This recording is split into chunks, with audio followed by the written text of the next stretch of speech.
les années 1800, les fermiers et leurs fils travaillaient comme bûcherons, abattant les arbres qu'ils laissaient flotter le long de la rivière Gatineau jusqu'à Hull.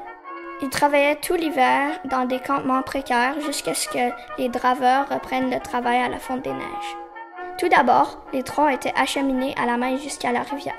Les draveurs les suivaient en aval depuis leur bateau au pointeur. Le travail était long, froid, dur et dangereux. Les embouteillages créés par les troncs entassés dans les goulets les plus étroits représentaient la partie la plus dangereuse de la drave.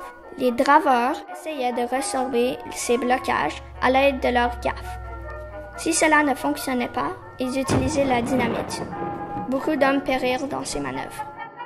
La nuit, ils campaient dans des tentes et cuisinaient à feu ouvert. Et pour s'assurer que personne ne se plaigne, le cuisinier avait une règle simple et stricte.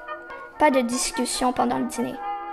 Dans un premier temps, les grandes billes de pain étaient équarries avant d'être recueillies dans d'énormes radeaux qui les acheminaient jusqu'à la ville de Québec, où les navires britanniques les embarquaient avant d'être transformés en vaisseaux qui combattront Napoléon.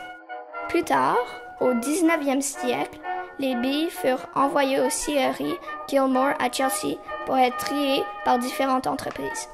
Chaque entreprise avait une marque unique imprimée dans le flanc de la bille au début de l'acheminement.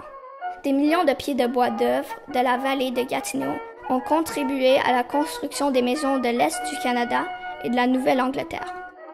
La dernière dravée sur la rivière a eu lieu en 1991. Aujourd'hui, les billes sont toujours coupées, mais elles sont expédiées par camion sur nos routes.